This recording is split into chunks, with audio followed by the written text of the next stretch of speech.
Le patrimoine helvétique aligne un nombre impressionnant de joyaux.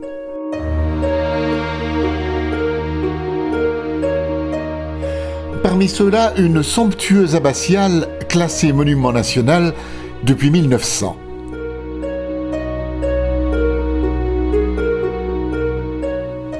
Sa récente restauration lui vaut un regain d'intérêt et justifie largement une balade du côté de Payerne, dans la Broye vaudoise.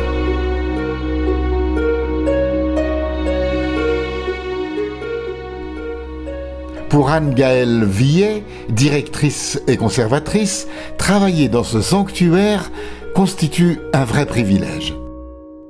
Alors c'est un monument d'une ampleur impressionnante qui est un témoin très bien conservé de l'art roman. On n'en conserve pas beaucoup en Suisse de ce type-là. C'est la plus grande église romane de Suisse et par ce fait-là, elle mérite d'être connue au niveau national mais aussi même international. Ici, ce qui est intéressant, c'est que quand on entre, on a une vision assez unifiée au niveau du style et de l'art roman. Et puis, quand on se déplace dans l'abbatiale, quand on va visiter les chapelles latérales notamment, on est confronté à du style gothique parce que ces chapelles ont été remaniées et redécorées plus tardivement à l'époque gothique. Si on remonte dans le temps, jusqu'à l'époque romaine, on peut bien deviner qu'ici, il y avait déjà quelque chose. Oui, exactement. Alors, il y avait une très grande villa romaine qui a été construite à la fin du 2e ou au 3e siècle. Et même avant ça, lors des dernières fouilles, ils ont découvert des poteaux, des trous de poteaux qui permettent d'attester déjà la présence d'un bâtiment antérieur à la villa. Alors on ne sait pas, on n'a pas suffisamment de traces conservées pour dire précisément de quoi il s'agissait, mais il y avait en tout cas déjà un bâtiment, probablement en bois, préexistant à la villa.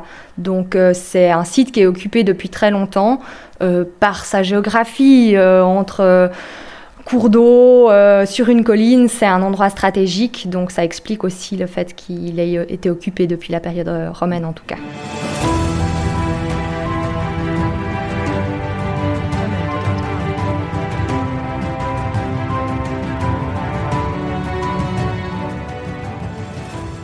Dans les annales de l'abbatiale, deux grandes figures féminines, celle d'Adélaïde, fondatrice, et celle de sa mère, la fameuse reine Berthe. Non pas celle au long pied qui enfanta Charlemagne, mais celle que la légende représente chevauchant son territoire, quenouille en main, pour distribuer l'aumône aux pauvres. Sa fille Adélaïde, donc, s'illustre au tournant de l'an 1000. En fait, à Payerne, Berthe est mieux connue, enfin disons, c'est un nom qui est plus familier parce qu'on a la cave de la reine Berthe, différents restaurants et autres qui peuvent porter des noms en lien avec la reine Berthe. Malgré tout, c'est Adélaïde qui a peut-être joué le rôle le plus important pour l'abbatiale et puis qui aura aussi le statut politique impérial le plus important.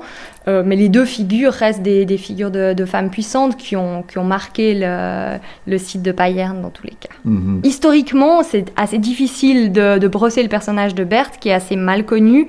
La seule chose dont on est absolument sûr, c'est qu'elle est enterrée à Payerne. Mais c'est la seule chose qui soit vraiment claire, le reste étant beaucoup des légendes ou des textes pas forcément à teneur historique avérée, donc des fois c'est difficile de démêler le vrai du faux, le rêve, ce qui est intéressant aussi avec ce personnage, la reine Berthe, c'est qu'elle a pas été canonisée, au contraire de sa fille Adélaïde qui sera canonisée.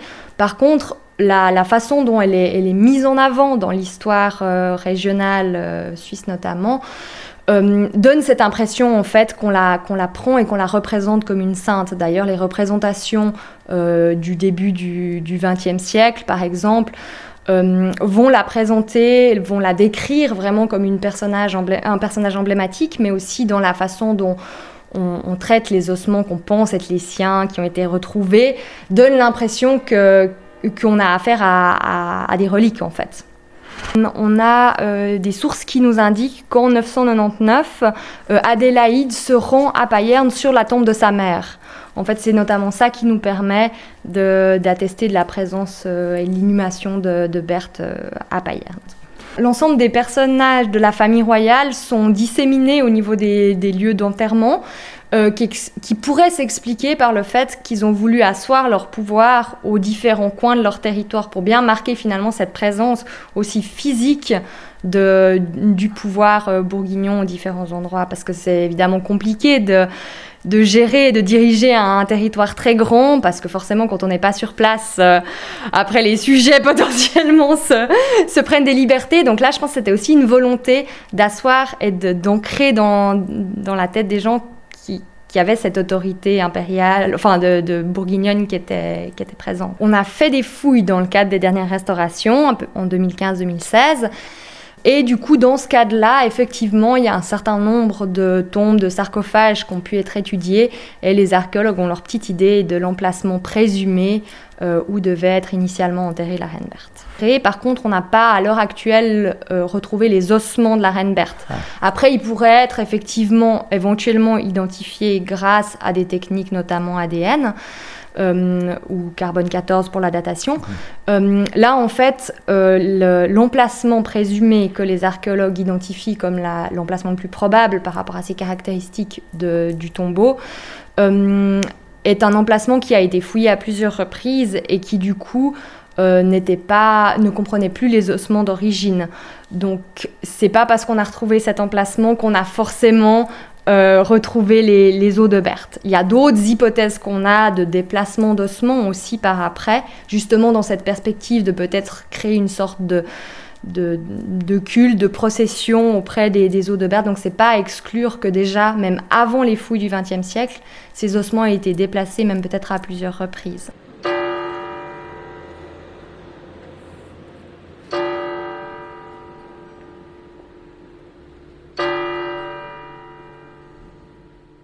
Je crois que le bâtiment a eu toutes sortes de rôles. Est-ce qu'il n'a pas été un dépôt, une école, que sais-je, une salle de gym, enfin des choses incroyables? Effectivement, avec l'arrivée des Bernois en 1536, l'Église a perdu sa fonction religieuse. Les moines ont été priés de quitter les lieux. Et elle a servi à toutes sortes de choses, notamment d'entrepôts, de dépôts. C'était assez courant en fait que les églises, qui sont des lieux importants, servent de dépôts. On y crée des planchers intermédiaires pour pouvoir gagner davantage de place d'entreposage. Et puis au fil du temps, effectivement, elle a plein de fonctions plus originales ou inédites, notamment une fonction de prison. On a aussi le chœur qui a servi à une certaine époque de salle de gymnastique. J'ai même eu une fois ou l'autre des visiteurs qui m'ont dit se souvenir de ça.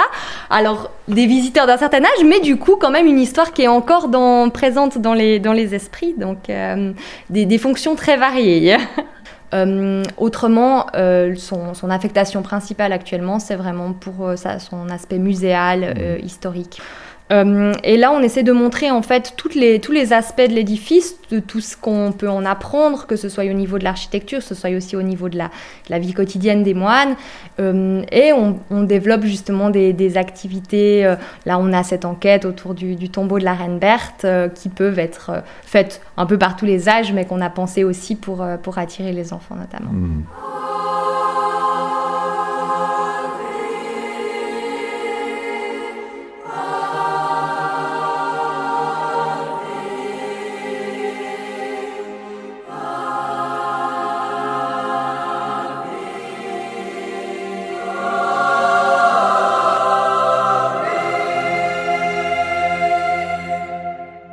Alors quand on visite ces magnifiques abbatiales, on peut noter des graffitis à droite et à gauche, plutôt du début du siècle dernier. J'ai vu des dates 1900, etc. C'est une chose que l'on condamne beaucoup maintenant quand quelqu'un inscrit à Jojo pour la vie dans un monument historique. Néanmoins, il y a une autre école d'archéologie ou d'historiens qui n'est pas indifférente à ce genre de choses. J'ai visité des châteaux et des églises du Val d'Ost, par exemple, où des graffitis certes plus anciens, mais sont très appréciés aujourd'hui des chercheurs parce qu'ils y voient aussi des témoignages de l'époque. Tout à fait. Alors c'est vrai c'est pas du tout un encouragement à nos visiteurs modernes de nous faire des tags dans l'abbatiale. On préfère pas. Par contre, c'est vrai qu'on essaye de conserver toutes les strates historiques et du coup ces strates-là font partie de l'histoire, donc elles ont été conservées et effectivement, parfois elles peuvent indiquer le rôle, la fonction des lieux et une partie de son histoire. Il y a eu pas mal d'études sur les textes anciens entre le XIIIe et le XVe siècle pour la plupart, qui relatent les passages des visiteurs à l'abbatiale de Payerne pour surveiller si tout se passe bien, aussi bien du point de vue spirituel que temporel. Et ces sources sont une mine d'or de petites informations et anecdotes pour comprendre et savoir comment se passait la vie religieuse, notamment à Payerne. Et on découvre par ce biais-là que les moines payernois n'étaient pas toujours très sages. Allons. On a effectivement des témoignages qu'ils mettaient ce qu'ils appelaient des voiles à leur lit, donc qui créaient une sorte d'alcôve d'intimité à leur lit, ce qui n'était pas du tout conforme à la règle de Saint-Benoît. On a aussi des informations sur le fait que parfois, ils auraient dû pratiquer l'aumône avec plus de bienveillance et qu'ils faisaient parfois de la rétention de certaines choses qu'ils auraient dû donner. On a même un témoignage d'un meurtre qui s'est passé à Payerne. Donc, une vie assez mouvementée par période. Il n'avait pas d'activité agricole dans le genre viticulture ou que sais-je, de l'apiculture Non, alors pas à Payerne, effectivement, il y a pas mal de monastères où ça peut être le cas. Ici, c'était plutôt des moines qui étaient vraiment concentrés sur la prière et c'était plutôt des gens externes qui cultivaient, qui travaillaient pour eux. Par contre, ils avaient des droits de préemption sur certains donc ils avaient des métayers. Élevages, oui. Etc. Donc, ils avaient la possibilité de se fournir par ce biais-là. Ils avaient accès à passablement de ressources au niveau protéines, notamment de la viande, du poisson, donc une alimentation qui était très protéinée aussi par rapport aux ressources auxquelles ils avaient accès.